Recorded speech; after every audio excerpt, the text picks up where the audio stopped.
Hello. Oh, Marlene. I wasn't sure if you were talking to me or to Thomas. It's my turn now. Hi, how are you?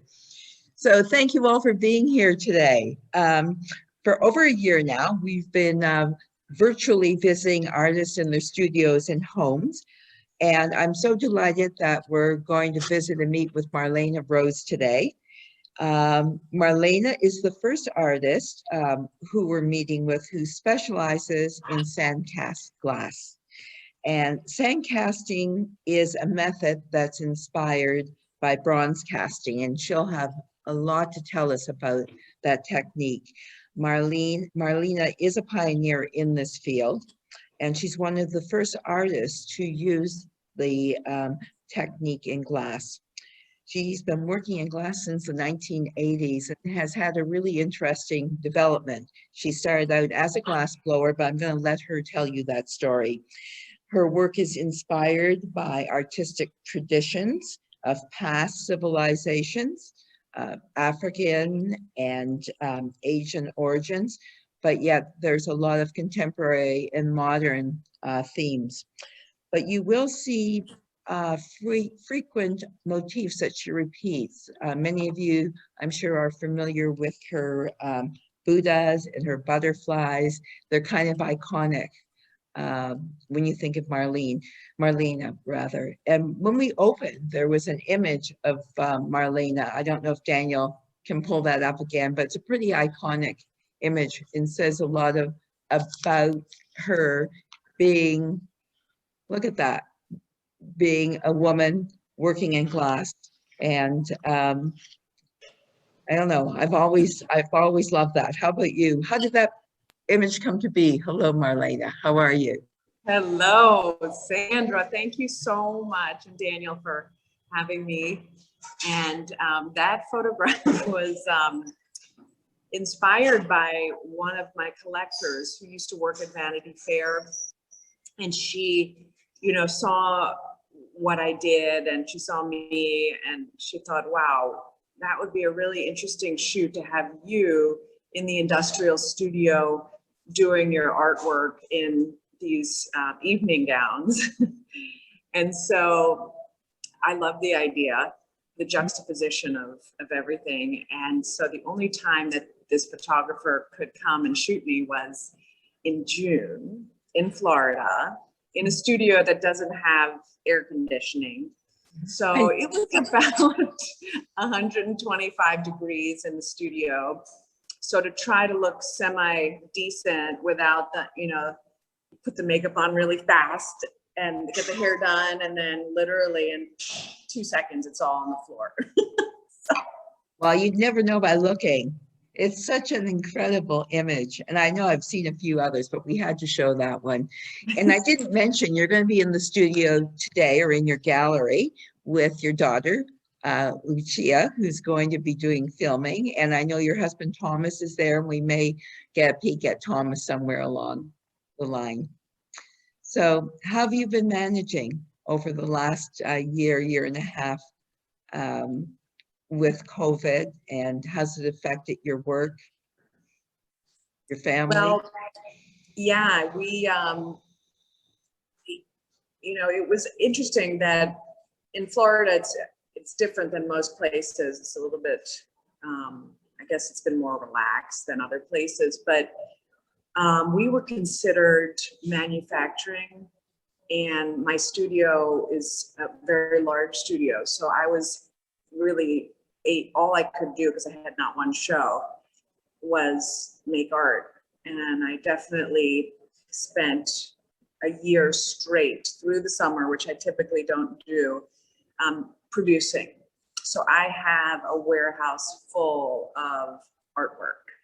So I'm really happy to have that, because often it's the balancing of the shows and production for me, because I like to go to all of my shows. I really enjoy meeting the collectors, and just getting acquainted with what's going on, the shows, the beat of the art that's out there in the galleries. So I tend to go to a lot of my events. So it's tough actually to stop and start and stop and start. So but that was just my life. So when we had a moment to kind of just focus on working and the family, I really liked slowing down in that respect. I really did, just to focus in on the creative side of things and be with my kids continually. I have an 11 and a 13-year-old. So for all that, it was highly creative. And they must have loved having mom around. Yes, they really did.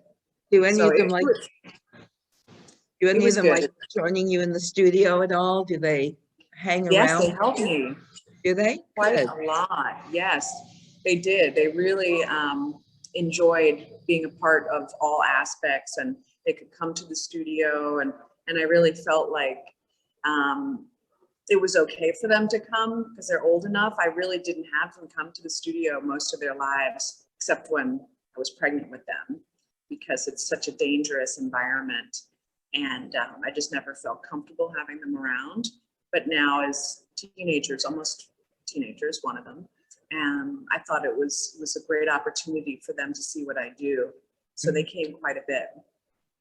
So you talked about being pregnant. When you were pregnant, were you able to do your work? Did you work full time while you Oh, were yeah. pregnant? Because your work is Oh. rather strenuous. I know the kind of work you do. It's not sitting back. It's physical work. It is, but I wish I had sent you this picture. There's such a great picture of me being about 8, maybe even 9 months pregnant. My belly is sticking out, and I'm sitting down, and there's steam, and you can kind of see my belly coming out of the steam. I mean, it is just classic. But I worked all through my pregnancy, both of them, and got right back in the studio shortly after. I brought them when I was nursing, and just worked a lot.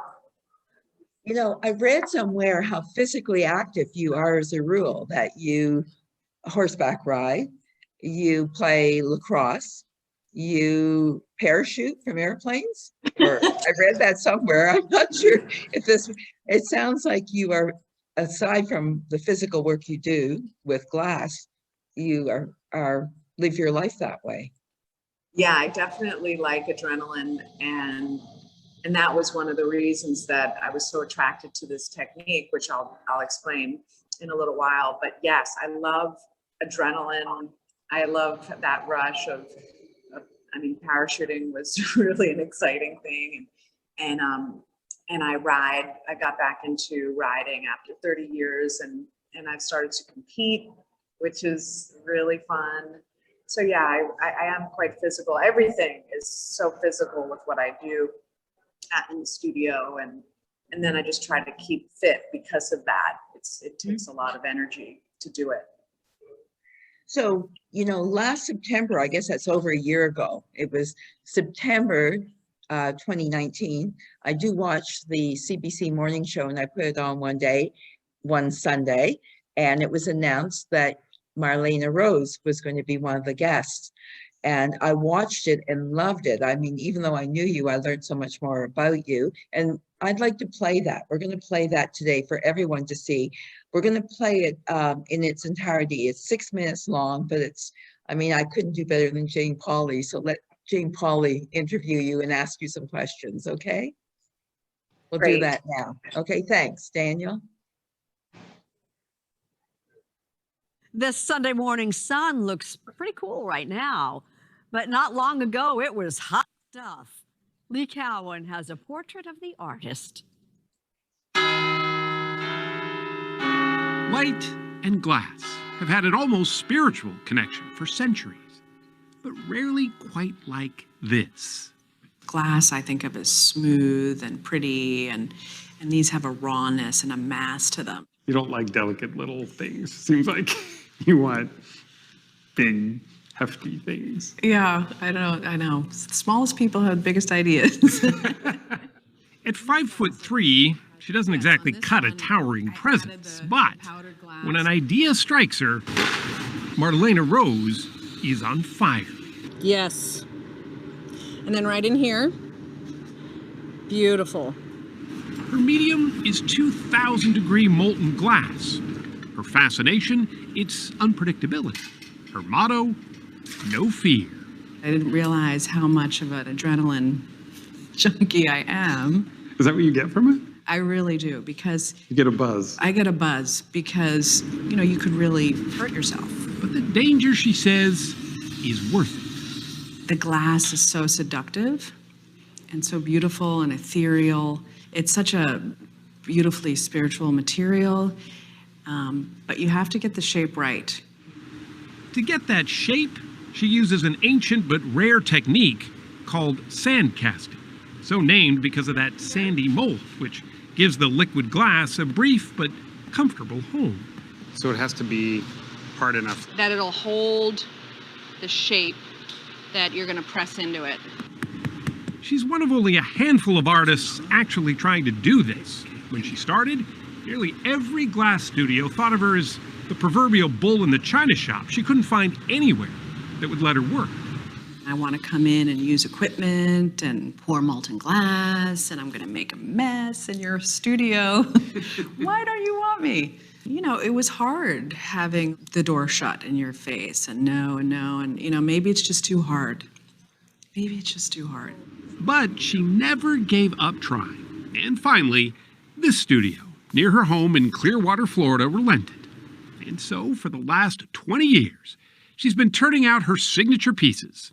Buddha heads, for one. Butterflies, another. African pieces, too, are a favorite. She's in more than a dozen galleries. And her work was recently a featured exhibit at the Fort Wayne Museum of Art in Indiana, which all made the mold that she poured for us all the more special. Our Sunday morning sun. She first crafts it in styrofoam, gluing it together with the help of her 2 kids and her husband, Thomas. Once built, the piece is pressed face down into that wet sand. It's then pounded and packed, and when it's gently lifted back out, what's left in the sand is the memory of even the tiniest detail. Came out pretty well. Yeah. The excess sand is then vacuumed away, and a golden layer of powdered glass, in this case, is sprinkled into that mold. What comes next starts the clock ticking on a process where there is no room for error. I just love how it's this dance amongst all of us, and there's danger and it's excitement, and who knows how it's going to turn out. That to me is thrilling. That dance starts as soon as the glass is at the right temperature to be poured. It starts cooling almost as soon as it hits the air, which is why, almost immediately, Marlena starts blasting it with a blowtorch, and it could all go south in a second. And if it cools too fast, the whole thing cracks and you're done. Whole thing cracks. Bit by bit, the sand is carefully removed, readying it to be transferred to the cooling oven. But bringing down the temperature slowly is so critical. Marlena even lights Thomas's gloves on fire To warm you up. to make sure they're hot enough not to traumatize the glass. How did you get roped into helping out? I'm married. The result is always a surprise. This one, for example, was supposed to be all red glass, and yet gold mysteriously bubbled to the surface as it cooled. What'd you think when it came out? I jumped up and down. It's pretty good. You just never know what you're going to get. And when it came to our son, neither did we. What do you want people to take away from your work? What do you want them to experience? I want them to feel something. I want them to look at it and feel it. And if they feel something, then I've done my job.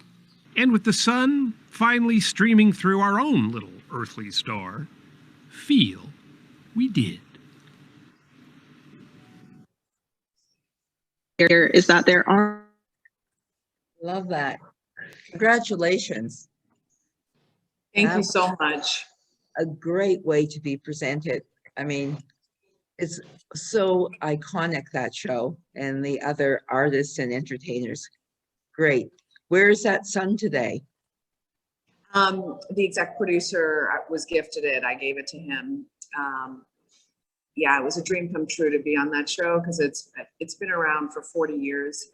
And it was the one that I realized would be the best one for getting the people to understand this technique because it's virtually unknown. Most people know about glass blowing, and I know that this show is emphasized on a lot of artists, whether it be visual arts or musicians. And so I thought of all the shows, TV shows that are, you know, national, this was the one. And, you know, I was just so blown away that, you know, that 7 million people would know about, you know, this technique and be educated about it, because most people, I feel like they know Chibuli and they know blowing, but this technique is virtually unknown.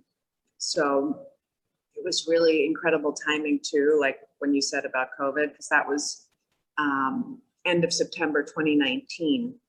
Yeah. So to have that kind of coverage right before the pandemic really helped me through it, for sure. I forgot to mention, if anyone has a question for Marlena, please write it into the Q&A or the chat box, and we'll either ask you your questions as we go along or at the end. She's happy to answer any questions as we move along. So I think it would be interesting to know more about how you got into this unique area of glass. I mentioned that you started out as a glass blower, and I know that you got your master's at the California College of Art and Crafts, and that you went to Pilchuck, like so many artists we know, went to Pilchuck and had the opportunity to do that. So where did you take the turn and end up in sand casting? Well, I would say that I knew I was going to get my Bachelor of Fine Arts when I went to Tulane University in New Orleans. And the way that works is, you know, you have to figure out eventually what medium that you want to focus your attention on.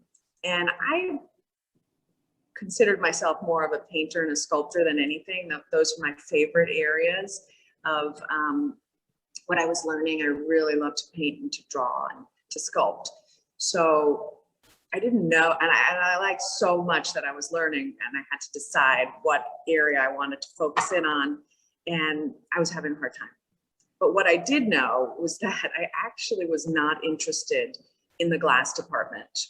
I was intimidated by the physicality, how it seemed so male dominated. You know, in the 80s, it was mostly glass blowing. So glass blowing didn't really interest me. Sculpting did. So when I took ceramics, for example, I wasn't interested in learning how to throw a pot and, you know, perfect that craft skill. I was more interested in making sculpture. So I thought glass equals glass blowing. So that didn't interest me at all. And like I said, I was just intimidated by how difficult and physical it seemed. So I avoided the department till spring of my junior year. I decided, okay, it's the only class I haven't taken. And so I went in and I learned how to glass blow. But shortly after, the professor had said that he was a sculptor who had discovered glass, and his approach, he's a real pioneer. His name is Gene Koss, and he's still at Tulane University teaching. But he was a pioneer back in the 80s because his approach was sculptural, and it was not an emphasis in blowing the glass. So he taught it to us in the first few days, and then he moved right on to showing us all of these other ways to basically communicate an idea with this wondrous material. So I felt like, oh my gosh, this man is speaking my language. And so I was learning all of these incredible cutting edge techniques that I'd never heard of. And then when I learned the sand casting technique, which I still use today, 30 years later, it just clicked on every level of my personality. And I knew right then, I said, this is it. This is it. And so I was having a lot of positive feedback from him. And so I was like, wow, this is so great. And then I was getting positive feedback from others. And it just started to, I realized there's something to this. There's just so much great feedback from what I'm doing.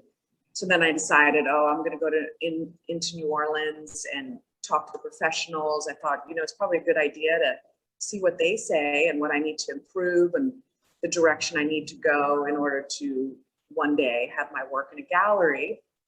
And then to my surprise, I got picked up by one of those galleries and had a show as a senior in college. And it was like that. And in the beginning where I said, wow, what's happening here? And years later, when I, did some research on the technique, I had no idea that it had just been developed in the late 70s, early 80s for glass. And Jean Cost, my professor at Tulane, heard about them experimenting with it over in Sweden.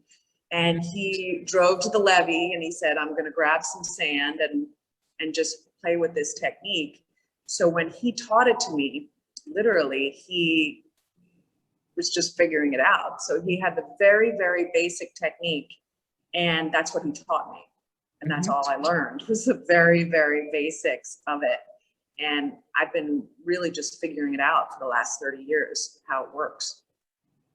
That probably was Bertil Wallén, who was doing it in Sweden. Yes, he was one of them for sure that was doing it in Sweden.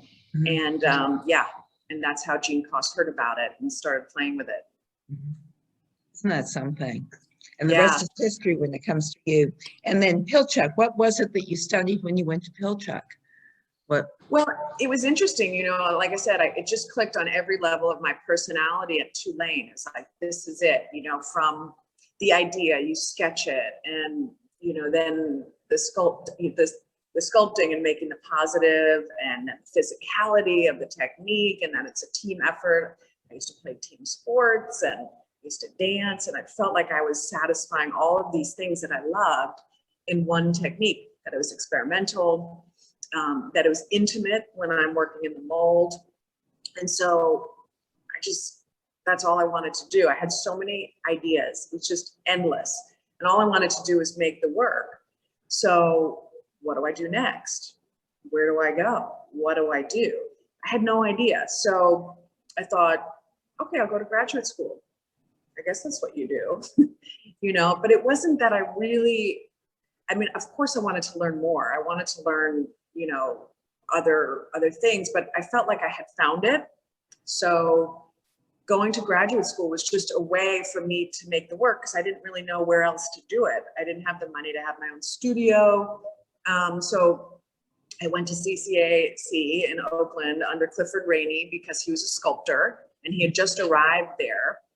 And in the fact that he had just arrived there, the techniques that he was going to teach hadn't been really grooved in. It was Marvin Lepofsky was there. And so it was more of a blowing studio.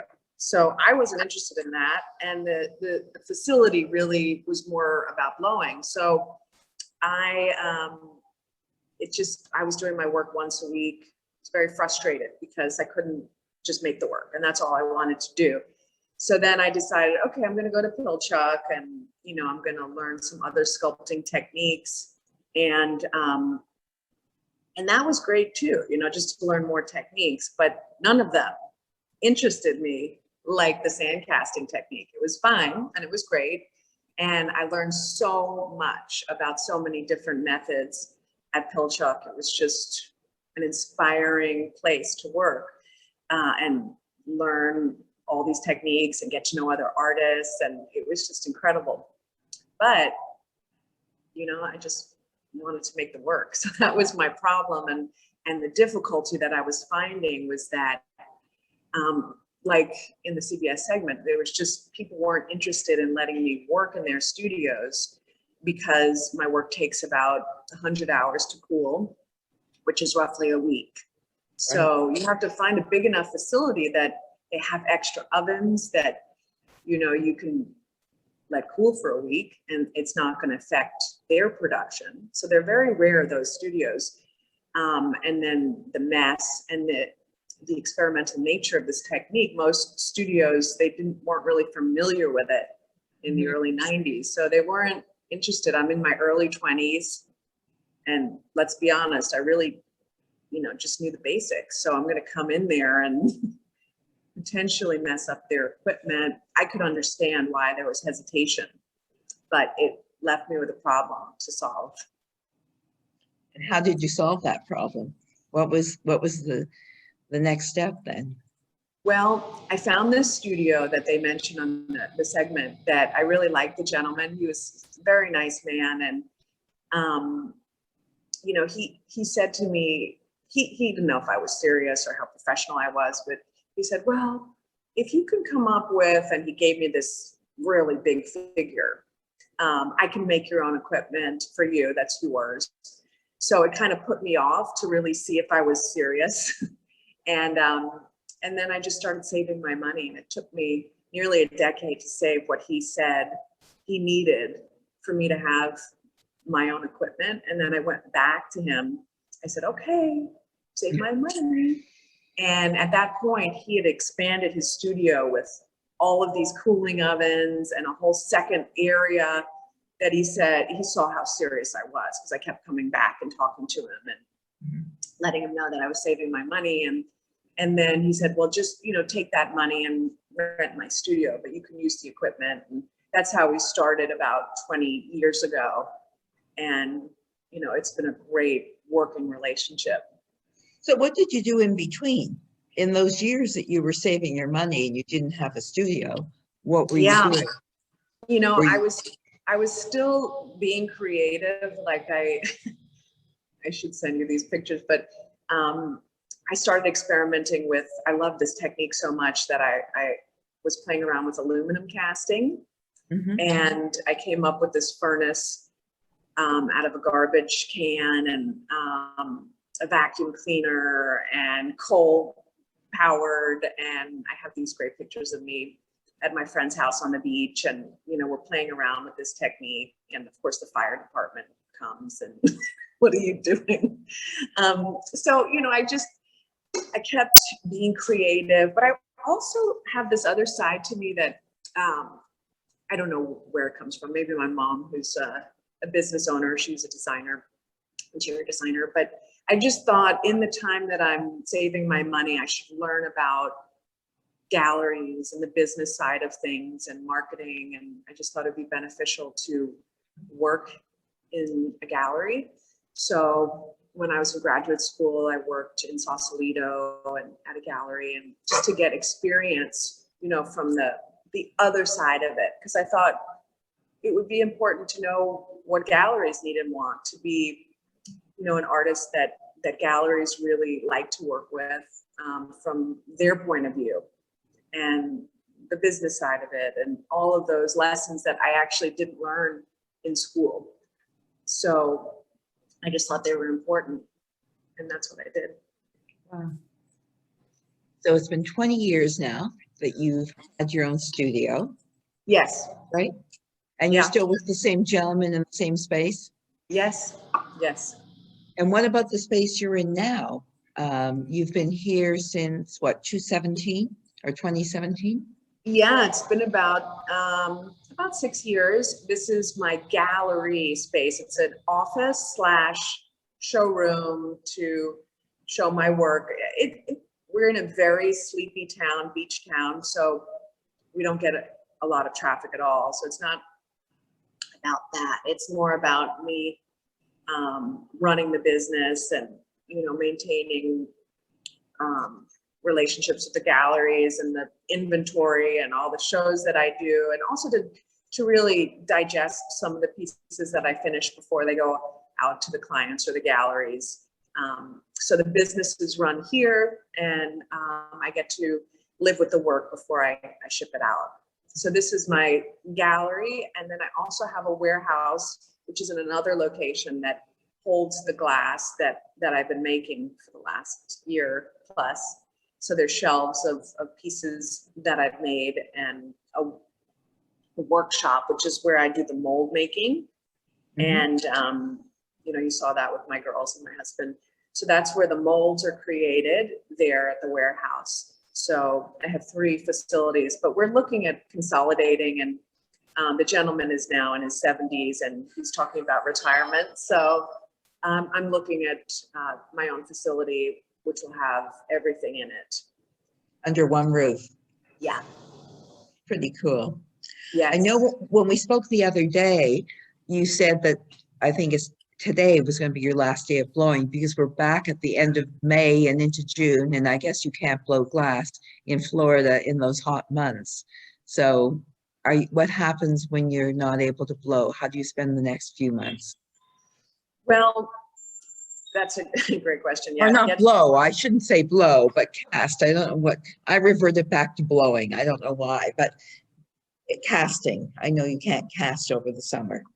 Yes, and actually I did last summer because there was nothing else to do. So I have a thermometer picture of us in there, and it was 125 degrees. It was really brutal. But yeah, it's just too hot to work in the summer. So also we have hurricane season here in Florida.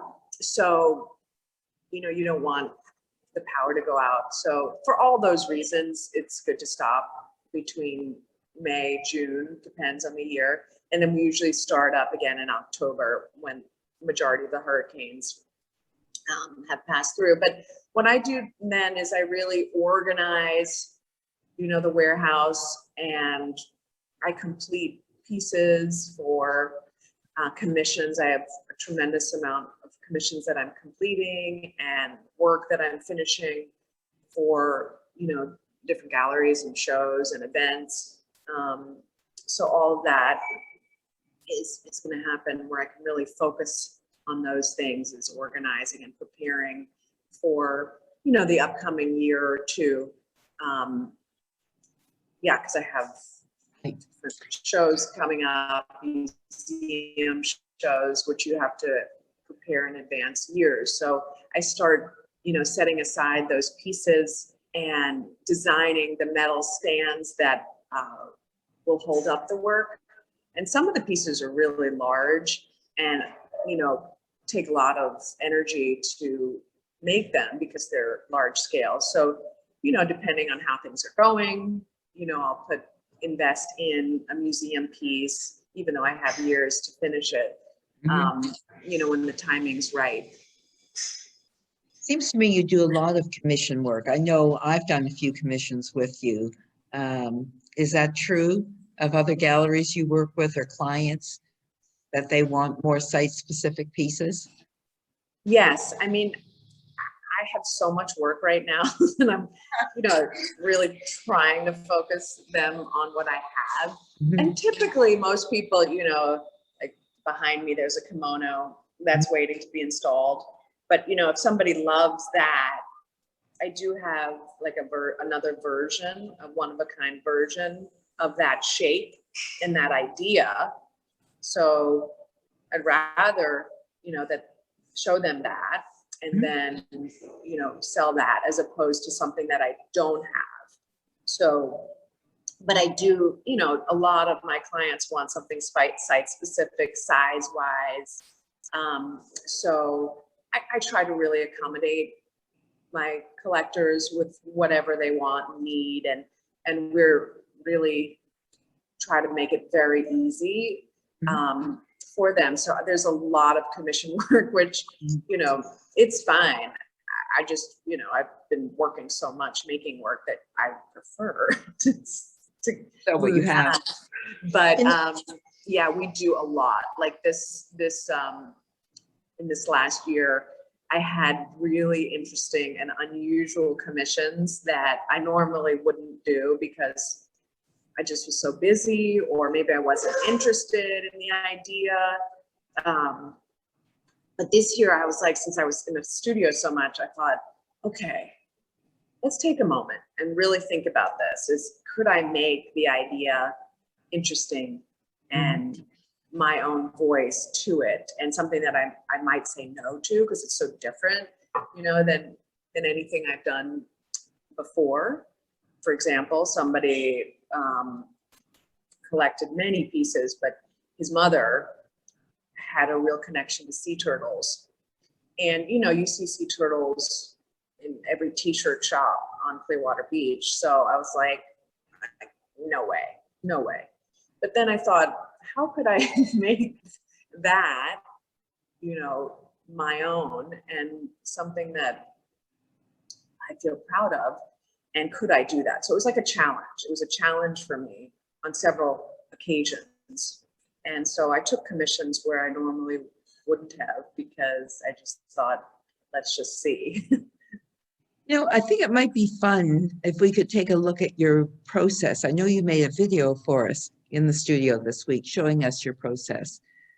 Yes, I'm so excited to show you all, because I realized when I did it, this was 2 days ago, that I have never done a step-by-step video of this technique. Like you saw in the CBS segment, it was just sort of a part of it.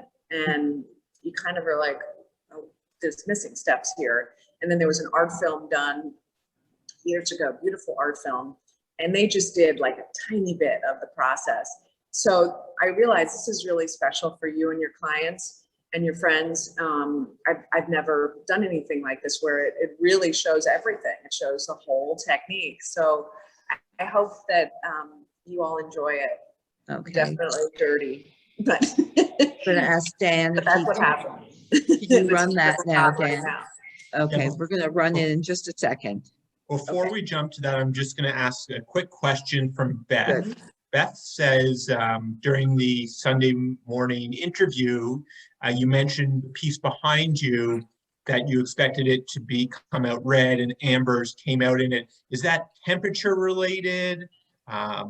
What causes that? Yeah, that's it.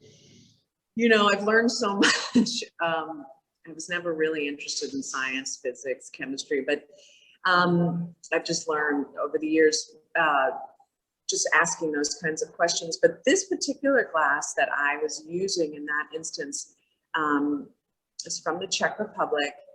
Red is the hardest color to get a real rich red in glass. And it has real gold in it, actually. It's made up of, it has some gold. So I think it is heat related, as well as, you know, there's some sort of reaction that occurs with heat, oxygen, I think thinness sometimes.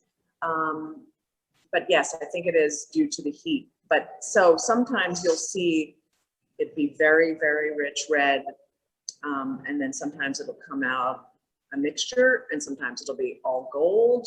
And hopefully, you know, sometimes I'll have a commission that'll be, okay, I want it really red. I like it really deep red.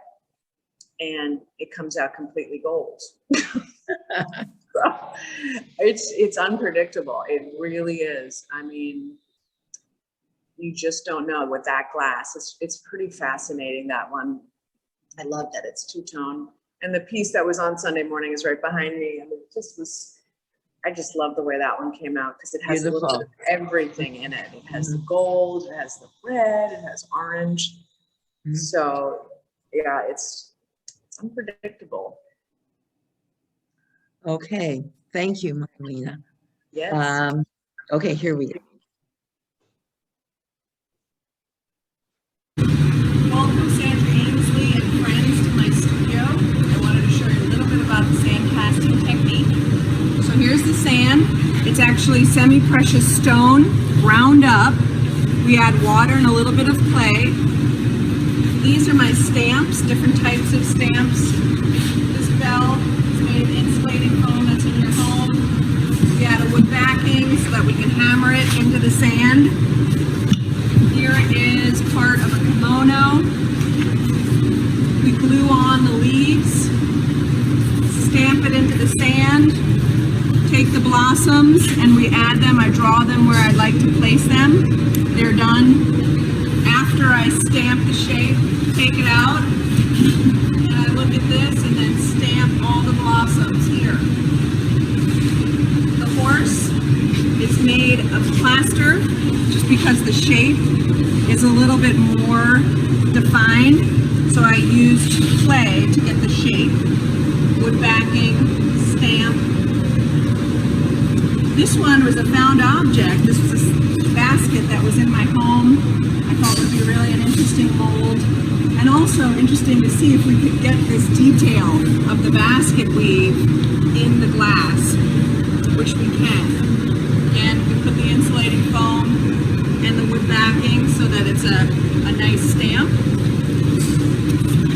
Here is a Buddha. Again, we use clay to make this mold because of the detail of the face, and the dress would be way too hard to carve out of this insulating foam. And then we make it with a plaster that's super hard that you can hammer it into the sand. So this is my husband Thomas, the Amazing. He's going to show you how we make the actual press in the sand. So he coats the butterfly with graphite so that we get a nice press in the sand.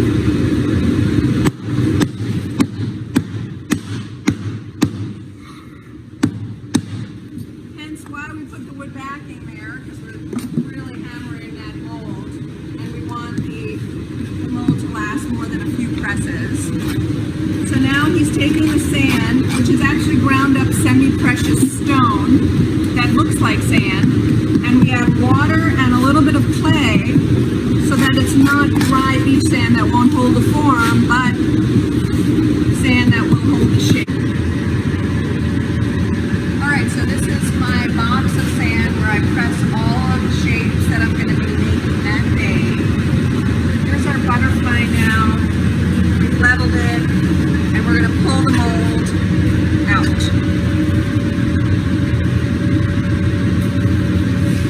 There we go.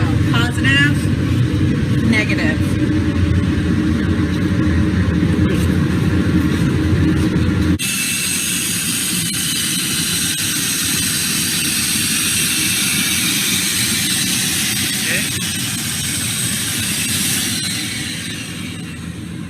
This is actually the only vacuuming I really do. And then after I clean out the mold completely, which takes quite a while, I decide what am I going to stamp into the butterfly. I have all these stamps that I've made out of the same insulating foam. This time I'm going to be pressing this shape into the butterfly. Take the hammer.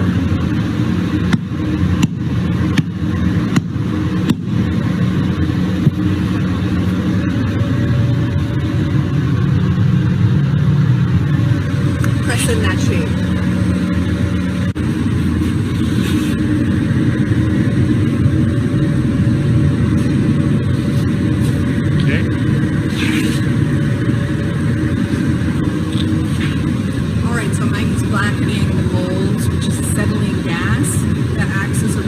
Between the sand and the molten glass that will be poured into the mold. It's sort of like putting butter on your pan when you're making eggs. So then, when that's all blackened, I start the coloring process. It's one of my favorite spoons, so I can get into tight spots. This is called Frit. It's ground up glass that gives the piece color. So I'm going to go all the way around the edge of this piece and color it. This is very time intensive.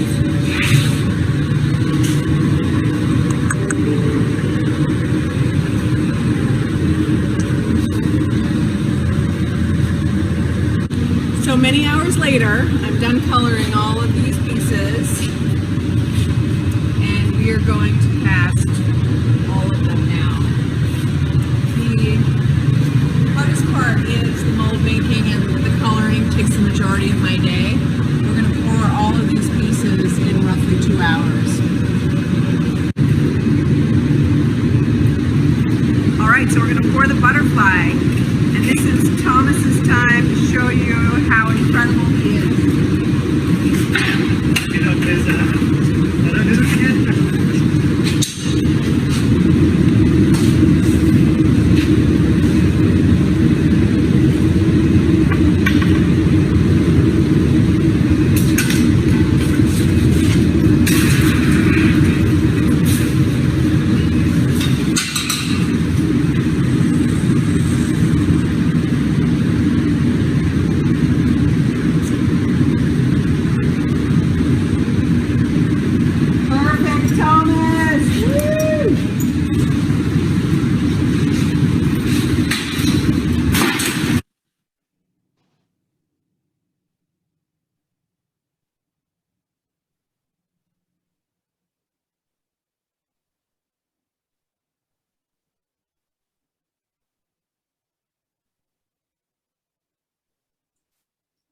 Bravo. So So that was 6 days later. It's supposed 6 to be days later. Yeah.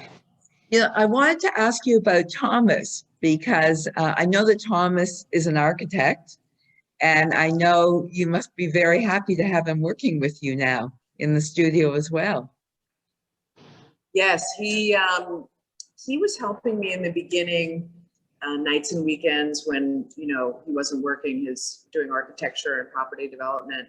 And then things were just really taking off for me. And he really had a hard time, you know, helping me just nights and weekends. So when 2008 came and, you know, his last project ended, it was kind of the time to make the decision. Should I grab him, which we talked about, and that was 2008. So then I had him full-time working with me.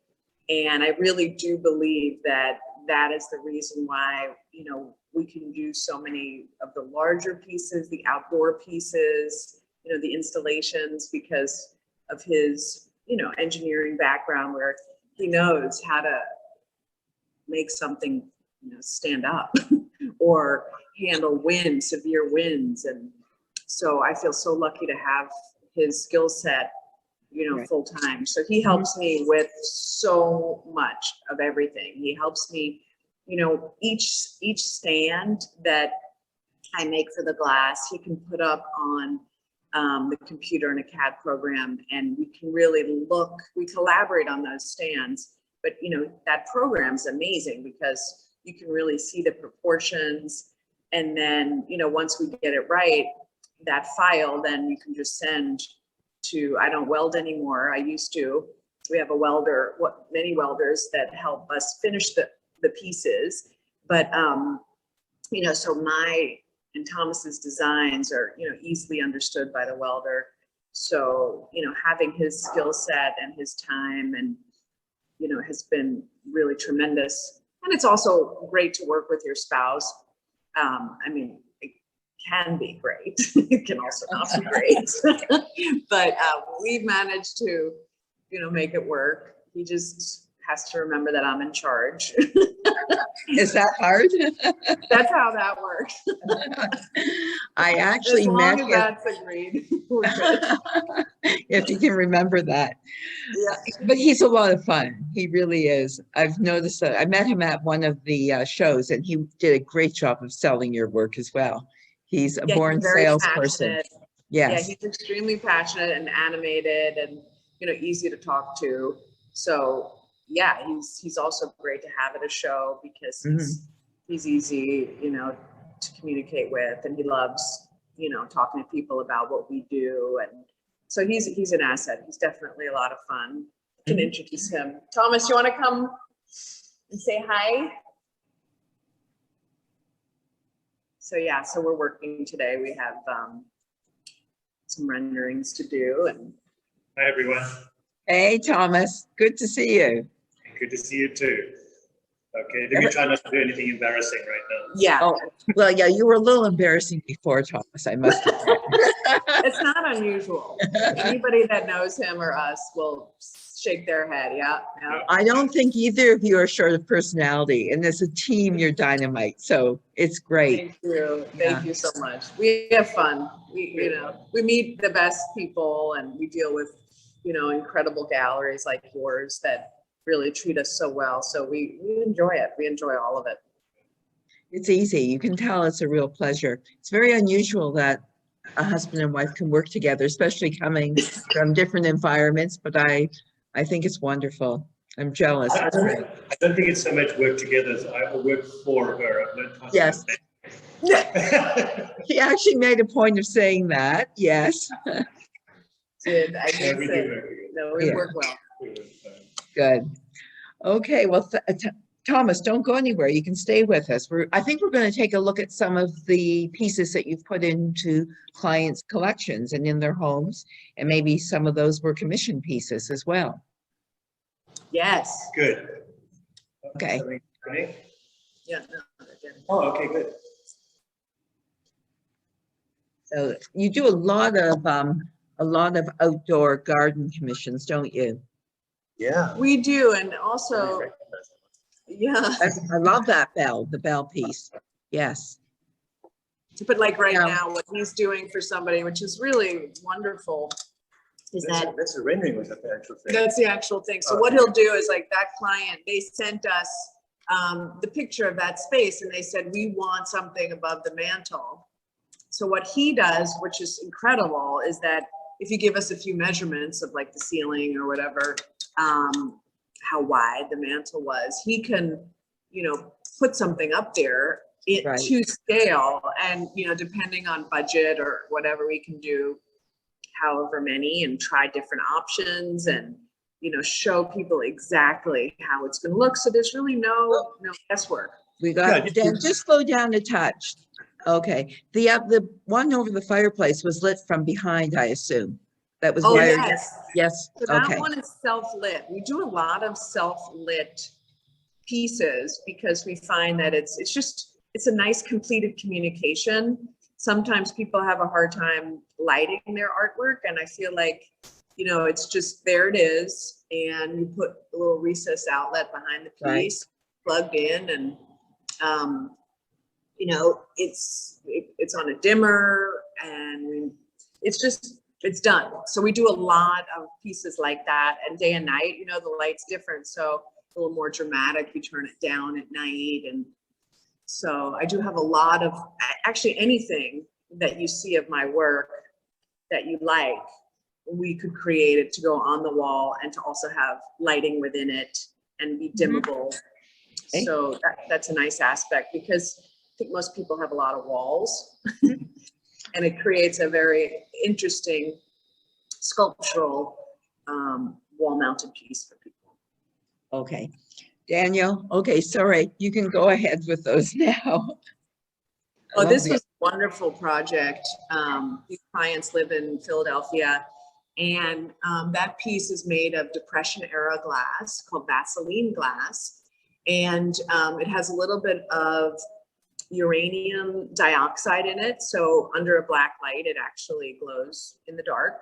So these people at night have it lit with a black light. So I'm told that if you're driving across the Ben Franklin Bridge, you can see it glowing in the distance. That's something beautiful. Okay. And yes, with outdoor pieces, you know, with pieces that are going in a garden, you know, this is in Florida. Mhm. So what we do typically is we'll use Corten steel, which is outdoor steel. And, you know, we will design and send a concrete base idea so that they can have it cast. And then we have 4 little holes in the corners of the metal stand so that they can bolt it into the concrete base, so that if there is a hurricane, you know, you can easily take out the glass. All right.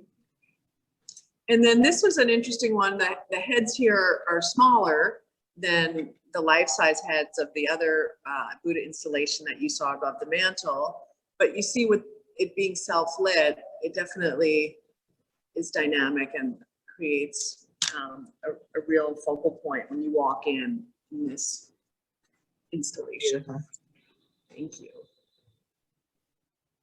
Oh, this is an interesting one. This is in Atlanta, and it's kind of an old age facility, a really nice one, very beautiful, with a tremendous amount of fine art all over the place. So they acquired 4 pieces to go outdoors, and that's one of them. This was an interesting project. This was this is where somebody had been this is on Worth Avenue in Palm Beach, and this particular client was looking for something for this spot, and it was just left open for years. And somebody who works for these people saw just a very small Buddha head that I did on somebody's coffee table and said, "Where did you get that?" And so then that person reached out to me and said, "Could you do something really large? Like, make that basically 20 times the size of the one that they saw. And that was one of those, sure, we can do that. We've never done it before. And, but things like that will have pushed me to, do things that are out of the comfort zone. So that piece has water feature behind it, super big.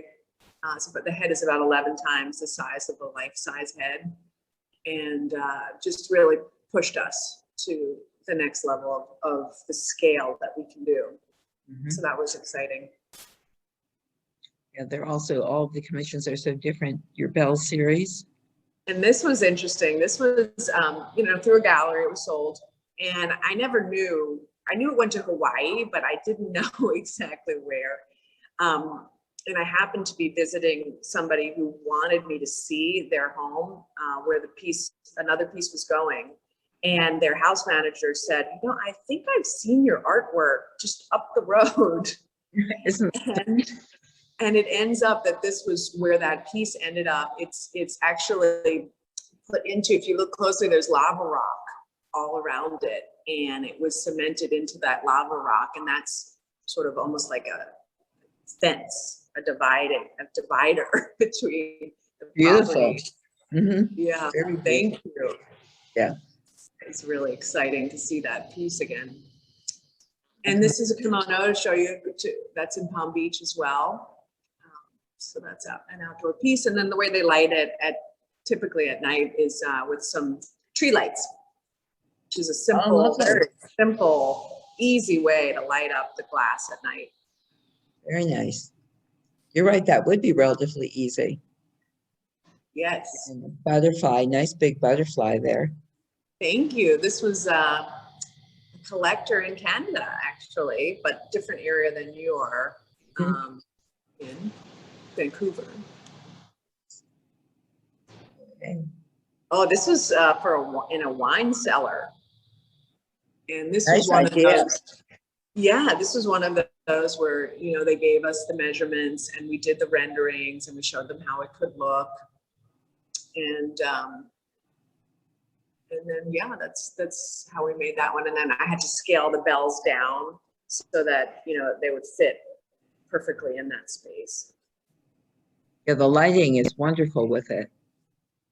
Thank you. And then people ask me about, how do you deal with animals and with the artwork? And so then I show them this picture and animals really like it too. There you go. It's a great green, terrific color. Thank you. Yeah, this was a fun one. So this was, again, they gave us the space and, I had only done 9 heads and that just was too small for this space. So with Thomas's wonderful program, we could see that it could really take more to fill that space. That's pretty imposing. It's a beautiful, beautiful piece. Thank These are you. very large Buddha heads. So these are, this was kind of a fun installation. This is on like one of those mega yachts. And I just thought how great that they put fine art on a yacht, but I guess when you can do anything, you can do whatever. But I thought it looked really cool. Very cool.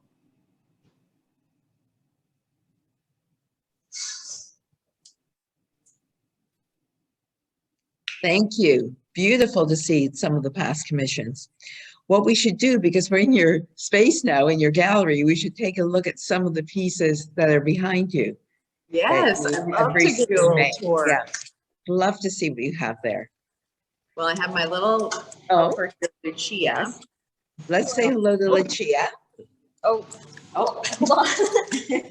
The stand is being. Okay. Sorry. Hi, Lucia. Hello. Thank you for doing this for us and helping your mom. Of course, of course. We'll have to say hello to you at some point. Yeah. Okay. So There, oh, now we have Mom. There she is. Marlena, hello again. Hello again. Here's Lucia. Oh, Lucia, hi. Hello. Nice to see you. I want you to meet everyone. Oh, okay. She's 12 years old. She loves filmmaking and writing. She's a great writer, very creative in other ways. It runs in the family. Good. Well, thank you for helping us out today. Of course, yeah. Okay, great. So we're going to take a little tour. We're going to show everyone some of the pieces. So should she turn the camera around so she can see where I'm going, or? I don't know how to do that. Where's the camera shooting at? It's shooting at It's you.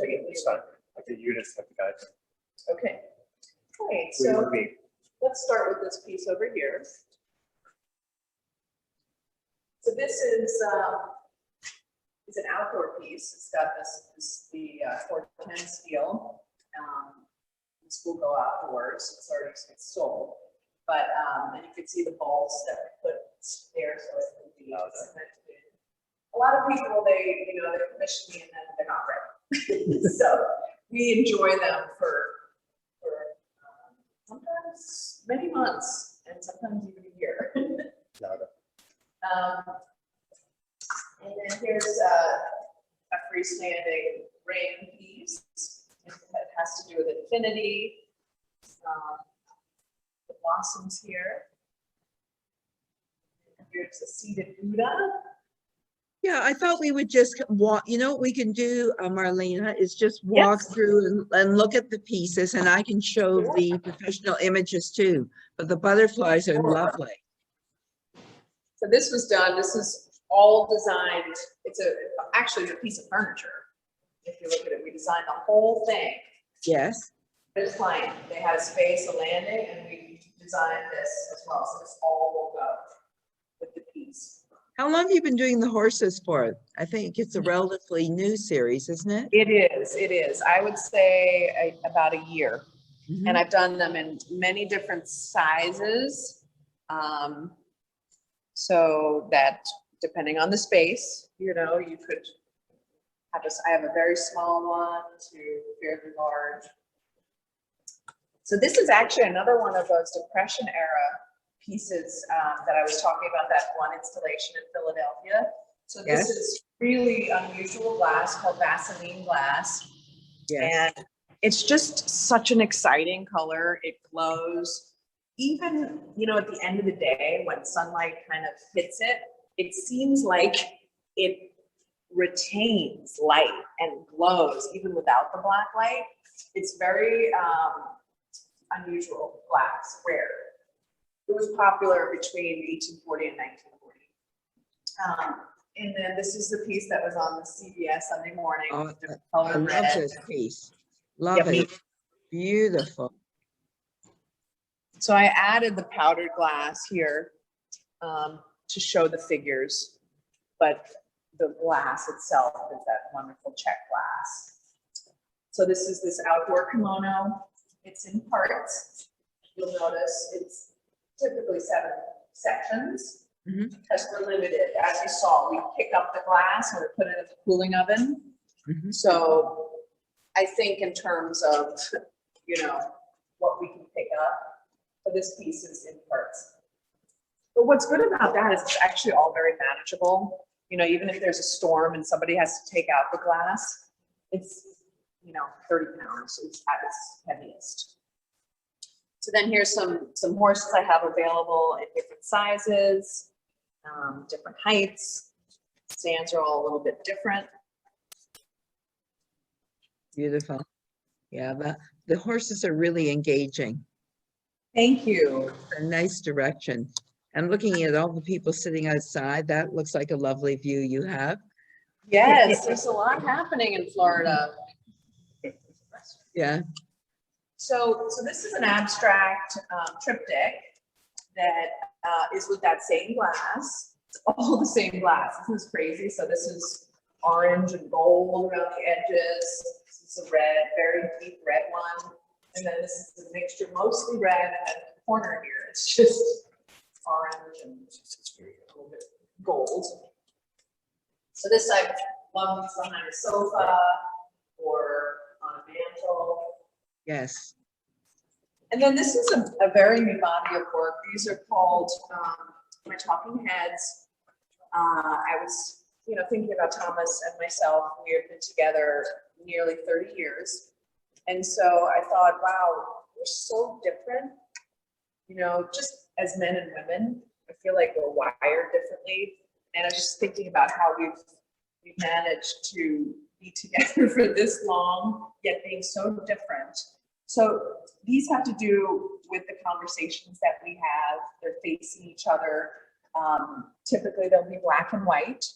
And I like to show, what's going on in each one. Sometimes on the white side, sometimes on the dark side. It just depends. But you can see these relate to each other. Super excited by this body of work. This is an older piece that I just kept around. I used to go dumpster diving and go to scrapyards a lot. Recently, I haven't found a great one locally, but this was schlepped from New Orleans in my Saab when I, left Tulane, sort of like arms up in the air. So it was so heavy, but eventually I came up with this idea, which I love. There's another Buddha piece. This one's called Air to Water. Quite a serene Buddha, in my opinion. It's 2 parts. And if you look at it from the back, it's almost an abstract piece. If you have it in a room where you could walk around it, I feel like it's just as interesting from the back side. Very interesting. As it is from the front side. And I framed it that way because I really loved what was going on the back side. So this is one of my bells, like the mold that you saw. When I showed you how to make it. That was actually that mold, but you noticed it was blank. And then this is all free-handed. I take a knife and I just go along the sand, and that's how that line was created. These dowels right there and then, with a little dowel, you just press it right there and then. And to me, it satisfies that painting desire, because I love to paint, and I feel like when I'm working in the sand, it is kind of like creating that canvas. Here's another Buddha. This is a specialty glass. It's amber color. Really pretty color. Yeah, I love your amber colors. Thank you. The light comes through your glass beautifully. Thank you so much. And then this is an interesting one, which is one of the few pieces that I actually cold work, which is meaning, I work with it when it's cold. I typically try to get it right when it's hot so that there's not a lot of grinding and polishing after. But this one, I added these ribbons of color within the piece, and I really wanted to show it to you because I found them so interesting and beautiful. The piece was made upside down. So if you notice, the bubbles are trying to escape upwards because the mold was flipped. So you see these beautiful bubbles coming off the color, and then it's frozen forever. So you see that movement in there, which I think is just great. So I've had this kind of a piece on my dining room table. I've seen them on a mantle, so you can really just look at what's going on in there, because it's quite fascinating, I think. And then here's the Lady Buddha. You also saw that mold in the box when I was showing you the step-by-step. Yes. This is how this came out. This was a specialty color glass that was recycled. It's this vibrant blue. There was a period where they were changing the runway lights on an airport runway to LED. So this beautiful blue color we recycled. They're little vessels. And then the dress, I add, my powder color to show all the detail in the dress. So this one, typically I do a more abstract Buddha, but more recently I've been doing more realistic traditional Buddhas. And then here's just sort of the office. I mean, there's some other pieces back here, some butterflies, some African work. Here's the small size horse I was telling you about. I have the horses in many different sizes. This is really small. Mhm. And, I want people to start collecting my work no matter, if they have small budgets. One of my purposes is to get the word out there so people really can enjoy it. Introduce people to the work.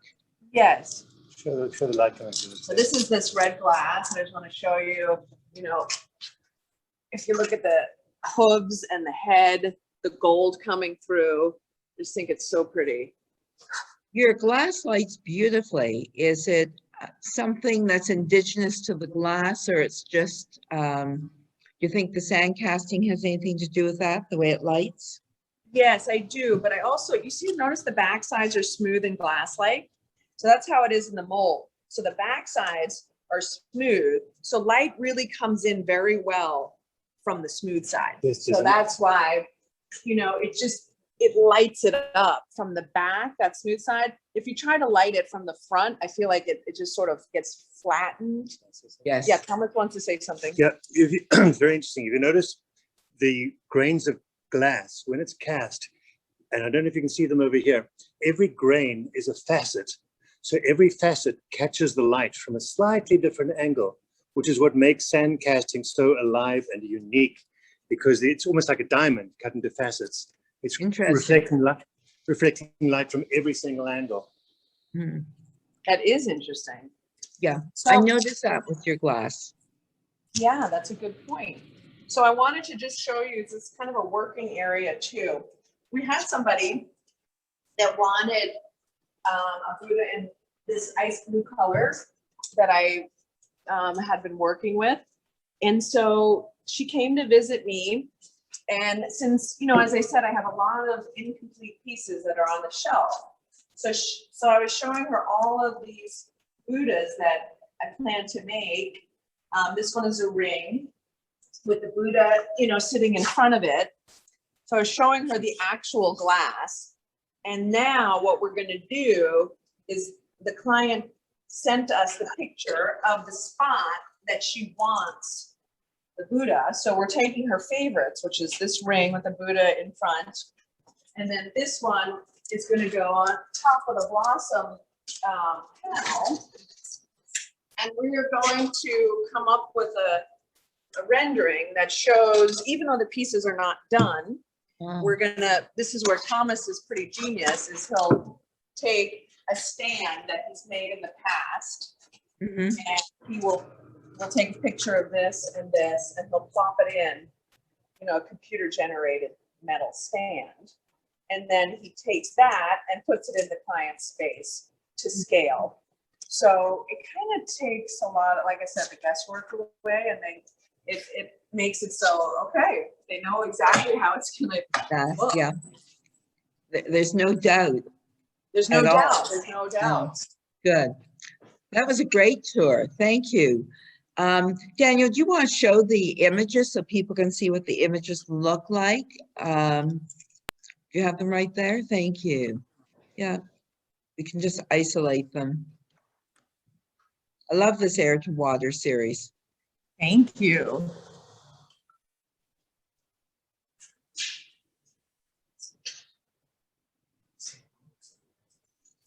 Of course, you're so known for the Buddha heads, though. I think when people think of you, Marlena, they think of the Buddha heads.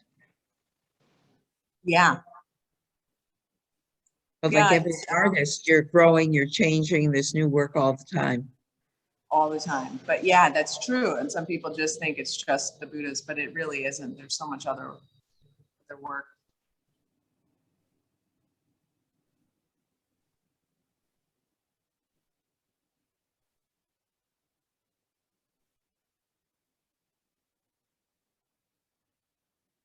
I'm partial to your butterflies as well. So we do have a question. Someone's asking about your outdoor pieces, Deborah is, whether they are waterproof. Do you have to worry about them being outdoors? No, I have lots of pictures I can share with Deborah, that you can send Sandra, of pieces in snowy environments, rainy. I mean, it's glass, so glass typically can handle the elements. but like I said, you know, things in a very big storm, I say take the glass in, just because I think things flying into it are really the problem. Not that the glass couldn't handle it. Mhm. So maybe it's not bad if it's in a bit of a sheltered area, perhaps. That's the only thing you would worry about, is something being blown into it as opposed to the elements hurting the glass. Yeah, that's right.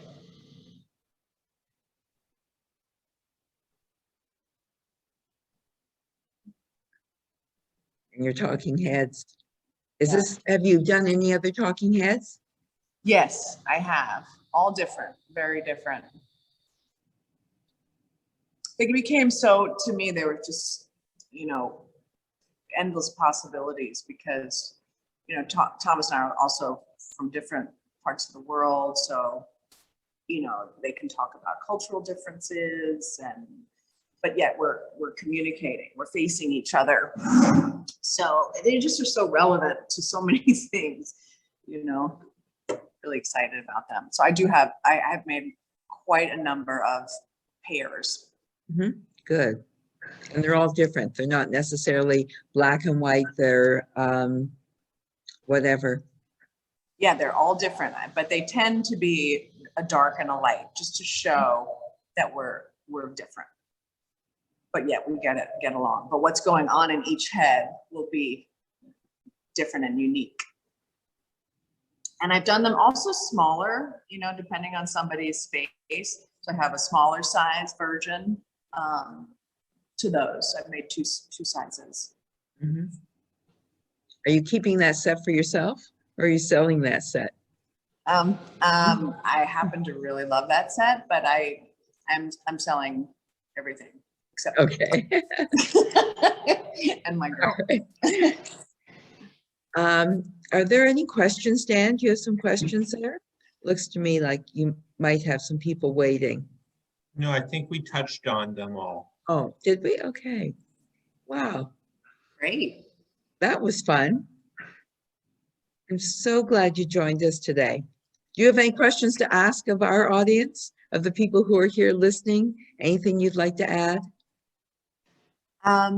Where typically are these all from Canada, your people that have joined us? Or? We have lots of people in Canada, and we also have a lot of people from the United States.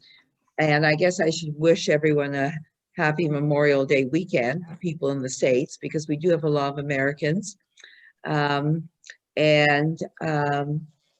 across Canada, not just from Toronto. We have a broad audience, and I'm sure they all appreciate meeting you today. Oh, I'm so happy to talk to everybody. I have a question from Verna. Verna would like to know where the idea of the bells came from. Oh, they're inspired by Han Dynasty bronze bells. And, you know, a lot of the work is inspired by ancient cultures. I like to take some aspect of an ancient culture and, you know, evoke some sort of a emotional response from the viewer by breaking things down and breaking them down. And I really enjoy cultures that break things down into simplicity. So I love the Han Dynasty. I love the Shang Dynasty. They really did that. It took away a lot of detail, and you're just left with these incredible bold shapes and forms that for me evoke an emotional response. But then I started thinking about a bell, and I like the idea. I think it celebrates. I like the idea of celebration. So that's where I started with the idea, and I've abstracted a lot of them and different shapes, and you know, some of them really don't even look like bells. Some people say they look like bottles, which I like. I really like that the shape should evoke some, you know, it's not necessarily a bell for everybody, but for me they are, for sure. It's always interesting to know the background, and because your work has an origin, you know, it's influenced by an ancient whether it's an ancient language or it's a relic, it comes from the past. And that doesn't happen too often in glass. And I guess we go back again to the sandcast technique. Yeah, and I love that they look like they could have been dug up and they could be artifacts. And because they have sometimes the sand memory on them. So they look, both, a lot of people think they're old, but I love the fact that they could only have been done recently due to the fact that this technique wasn't developed until recently. So I like playing off of the ancient ideas in this ancient technique, but yet modern way to do it. And you know, when I've done them, it's recently. So I like playing off of that. Marlene, I love what you do. I love your technique, and I like that it's so unique. I mean, you're kind of in this, you know, class on your own, and you give us a different view into the world of glass. So I love. Oh, I have an interesting story about that. Just quick.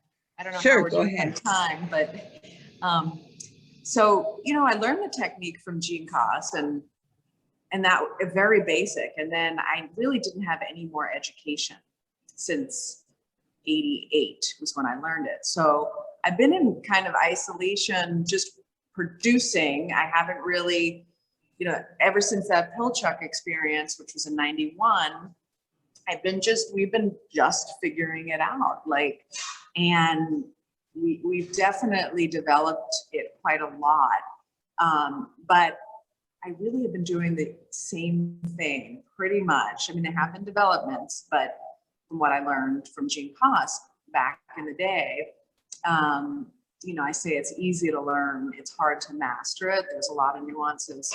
But so my daughter, my 13-year-old daughter, is doing her science project, and she decides she wants to do it on the sand that I use for casting. She says, you know, I want to experiment with, you know, different types of sand to see if, you know, this is the best kind of sand to cast glass. So I was like, okay. You know, and then I really didn't think much about the fact that, you know, he said to use this semi-precious stone. And so that's what I've been doing for 30 years. And so she grabbed some Home Depot builder sand, and I think they ground up some shells and, you know, just a bunch of different sand that she found. And she didn't want like to have any preconceived ideas about the sand, which was mine and which was the others. And she made her own little stamp, and, you know, she did the experiment.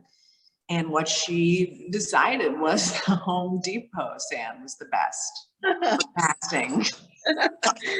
So have you made it? The most crisp detail she could get was very crisp and definite. And so a lot of detail. So, you know, I really haven't had the time to experiment with that type of builder sand, but I literally never thought you could use anything else but this stone. So I don't really know, and, you know, bigger pieces, but just the fact that she had no one saying that this is all, you know, this is what you do, and that's all you can do. She just said, well, let me just see. And I found that really fascinating, because you get sort of stuck in a rut and you think that that's it. So I just thought that was. I think it's kind of cool that the whole family is making a contribution to our family business. I think that's great that she'd have that interest, and that's what she would choose. So you're going to have to do some experimenting over the summer. Exactly. Very cool. Well, that's so good. I have a question from Lindsay. Lindsay would like to know if you can talk about your use of depression glass incorporated into your pieces. Okay. Yeah, so I kind of fell into this depression era glass. I didn't know about it. And, you know, there's certain glass manufacturing companies that have recycled glass. So some of the more solid colors that you see of my work is typically recycled. So I didn't know what it was used for, but I just, you know, get some samples, say, I love that blue, and then I'd get the buckets, and sometimes you'd say, oh, what is that? That looks like something I've seen. It's a runway light. But so the Depression era glass, I got chunks of it. It was made, as I said, it was made for the aristocrats and the royalty, mostly between 1840 and 1940. And then it started being made for more of the masses, the general public.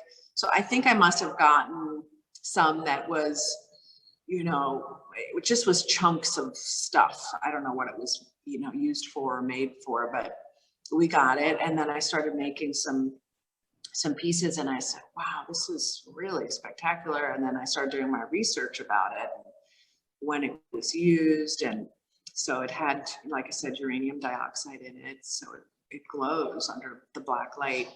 And so I had this little bit, and then everybody loved it, the color and unusualness of it. And then I tried to find more, and I had so much difficulty finding it.